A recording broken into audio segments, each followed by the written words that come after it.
Hello and welcome. Now I'm so excited to be sharing with you my no buy rules for 2022, and this is actually my third year of doing this challenge, and that's basically because I get so much out of it. I love all the benefits I've experienced from this challenge, and I've experienced benefits that I never thought I possibly would experience through this challenge, but I have. It's been fun, and out of all the different things I've tried on my channel, I've done no spend years and no spend months. I have done different budgeting techniques to try and curb my shopping behavior and also save money at the same time, and I've honestly found this to be the most wholesome or most balanced and effective challenge. And that's mostly, I think, to do with the fact that you can make rules that are very specifically tailored to you and your personal circumstances and the things that you want to work on or have a different relationship to in the coming year. So I can talk more about why I love no buys in a different video, but I want to mostly focus on the rules in this one because I like to share my rules to give you a bit of an idea of how to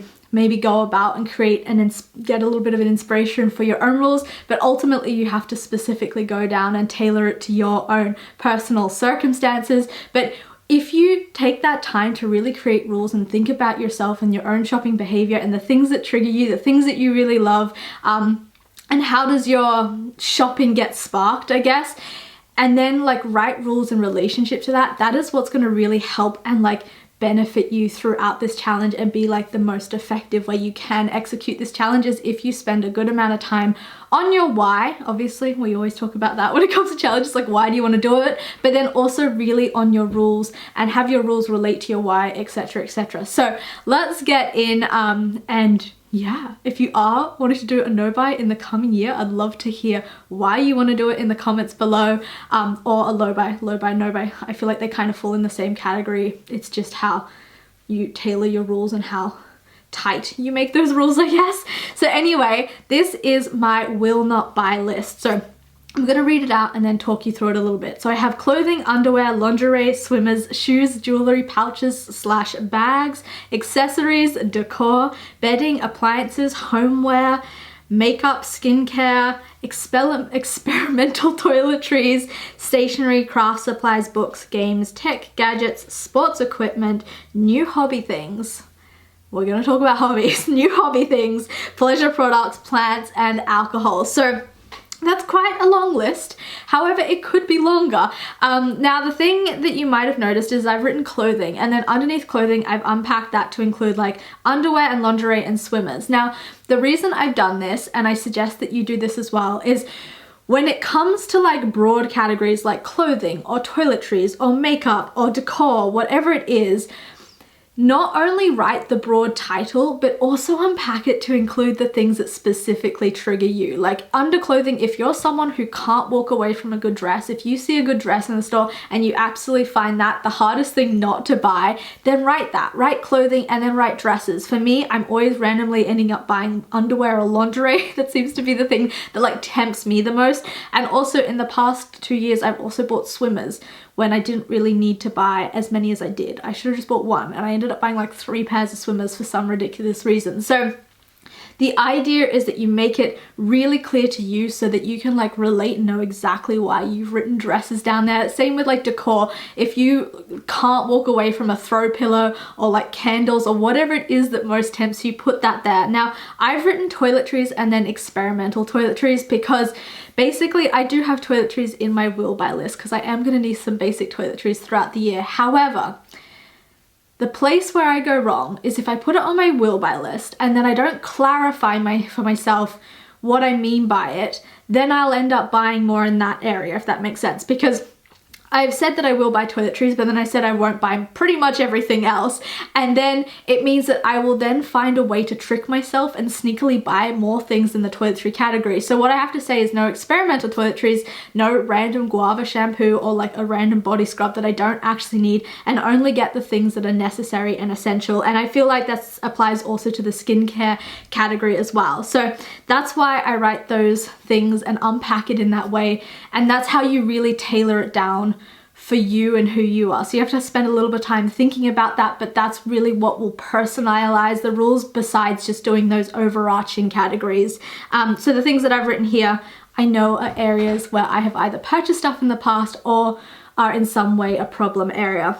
The next thing is all the things that I will buy, or my sort of low buy list, if you will. So I will purchase these things, but I still want to do it in moderation. So the things I have on there is experiences, eating out with friends, allowances, health needs, fixing and repairing anything I already have, self-care, toiletries, in brackets necessary, and then gifts for others. So as you can see, my will buy list is definitely more tailored towards experiences rather than things. And then obviously fixing and repairing anything that I already have if I need to fix my shoes, or I can find a way to fix what I already have.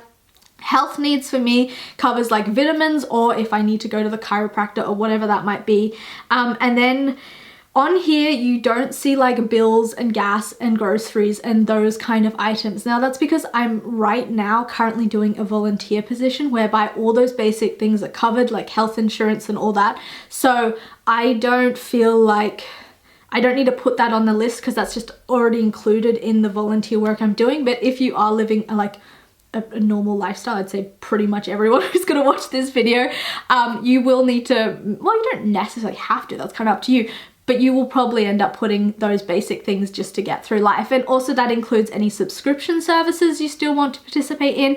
A lot of people love Spotify and Netflix and things like that. So if you feel like that's important, it gives you a lot of value and you don't want to cancel it for your year or whatever, also put that on your will buy list. And then I've also written here unavoidable circumstances, because if we've learned anything from the last few years, you never really know what the world or life or your own personal situation is going to throw at you. And if there is an unavoidable circumstances where you need to, for whatever reason, buy a whole new wardrobe, so be it. Like, that's life.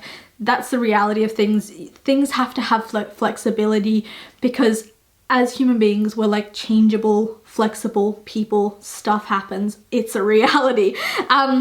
So one of the things that I've written on here is allowances, and you might be wondering what that is. Now, if you've watched my no buy the last year, 2021, then you might know sort of what I'm indicating towards. But basically, I have done this 3 years. Well, this is going to my 3rd year. So last year I gave myself allowance, a clothing allowance and a book allowance, and that's basically because I did a no buy for a whole year.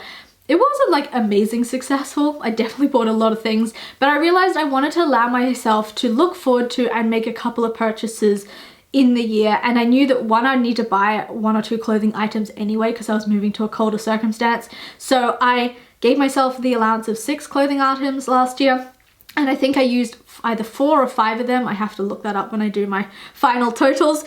And then I gave myself 3 book allowances and I used 2 out of those 3. So this year I've changed it and I've given myself different allowances. And the key is, if you are going to do allowances, give yourself a number. Don't just like allow a free-for-all in the category, because then obviously it will just spill out and you'll kind of go nuts. Because if you stop shopping on all the other things and then you like go, well, I'm gonna allow myself to buy as many books as I want, I don't know, there's a good chance you'll end up possibly buying like 30 to 100 books. But it all is tailor-made as well. Like for you, you might only want to do a no buy that specifically focuses on a few categories, and that's fine. Just make sure the other categories aren't going up because you're not shopping in some of those other areas. But that's the point, it's meant to be tailor-made. But I'm talking about me and my circumstance. So for me, I've given myself the allowance of 3 clothing items for the coming year.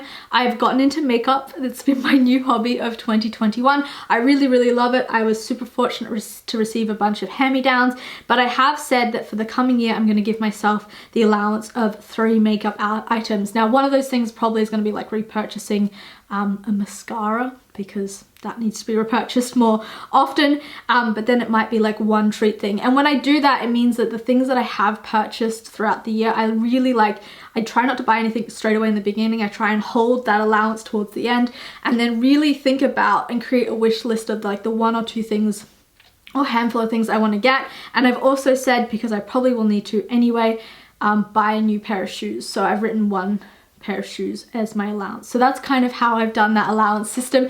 You don't necessarily have to do it. I definitely didn't do it when I did my first no buy year, but it's just something I've done because I feel like it just keeps me a little bit happy or like inspired, like, oh, I'll be able to buy like 1 or 2 things this year, and I'm going to really think hard about what that item is. And then it also teaches me to, 1, save up for the thing that I want to buy, really consider, like, if you can only buy 1 or 2 things, like what that 1 or 2 thing is going to be. You really think about it quite hard before you just purchase something. So anyway, that's the way I have done it. Now, the exceptions that I have to all of my rules, which is like any unavoidable circumstances, if it is a really true need, which kind of comes under unavoidable circumstances, I've completely run out of something. So if I'm going to replace toothpaste or whatever that might be, it's broken and I can't fix it. It can't be substituted, like I can't use something else, or I can't go without it, or I can't like borrow it from someone else. So those are my sort of exceptions. As per usual, my motto is always avoid the guilt mentality. It doesn't help to beat yourself up about any little mistake you might make. If you fall off the horse and you buy like 20 things in a month, whatever, learn from it and then try again. Like, I feel like this idea of perfectionism and constantly executing everything to the T, the way we thought we would in January, isn't going to be the way things are in June or July, and that is totally fine. The idea and the best part of doing a no-buy and doing it for a long stretch of time is each time you make a mistake, you get back on the horse and you try again. And every time you try and overcome yourself and you put in that effort, that's what strengthens your capacity to get better at saying no and stop yourself from shopping and buying things and strengthen your no buy, low buy muscles. Like, it's all the mistakes and then how you react after the mistake that ultimately will really strengthen you. If you have a no buy at low buy that's just super easy and it doesn't really challenge you at all, I don't think that really like makes you have to work hard for it, and therefore I don't think you get the same benefits. But if your no buy is really challenging for you, like throughout the year, it doesn't mean you have to make rules that are super intense and strict and painful and just hard to even manage, full stop. But like as the year goes on, if you realize it's quite a challenge, change things a little bit, maybe give yourself allowance, but don't give up completely. Always keep trying, because that's the rewarding part, is like making a mistake, trying again afterwards, and like how you come back is what like determines how successful you are. So I don't know, I feel like I just wanted to say that because I think so many people often comment in my videos saying, oh, I've had a really terrible month, maybe I'll try again next year. But like, no, try again tomorrow. Like, there's always tomorrow. Just always put in that little bit of effort, and sometimes you just can't keep going with your no buy or low buy, and I totally respect that. Stuff happens in life. It feels like the last thing you want to think about or focus on is a challenge like this, and that's also okay. But if you have the attention and the time to want to do it, then like just keep doing it. Like, even if you make a million mistakes, you will learn from each one and just keep trying and going. The next thing is to focus on progress rather than setbacks. So that's kind of to do with that mentality as well, is like, yeah, don't just sit yourself down and like get all guilty and beat yourself up about the mistakes that you've made or the slip-ups you've done or how you've broken your rules, but just focus on all the times you said no and all the like times you're able to get back on the horse and keep going. Like, that's what's gonna really help you to stay in the right mindset, as you focus on where you're succeeding, not where you're failing. And then the last rule I've created for myself is around hand-me-downs, because if you have watched the last year of updates, you know that I have received an extortionate amount of hand-me-down things, and I kind of got to a point where I was feeling really overwhelmed and just like, oh my god, I have so much stuff in my room, what am I doing? And I decided to do a massive KonMari declutter, and I got rid of a lot of things, and most of the things I got rid of were the hand-me-downs I received throughout the year. So I've learned that basically I'm only going to take something if it's a true need, like if it actually fulfills a need that I already had before the person offered me the free thing, or if it like really sparks joy. Like if it's a beautiful makeup thing, obviously it's not a true need, but it maybe just will make me so happy and really spark joy, because KonMari came up with that and I really like that system. So that's what I have created for myself. So I've gone on enough about rules, and I'm not going to go into my why and all that because that will just make this video even longer, but I can talk about that in another video. I hope this has been helpful in some way. Please share with me any of the rules that you're thinking of creating for yourself, any questions you might have. I would love to be here and help you in your no buy, low buy year and just be a resource in some way. So yeah, thank you so much for watching, and I wish you the best in the coming year with this challenge if you are thinking of doing it. So thank you so much for watching, and I'll see you next time. Bye!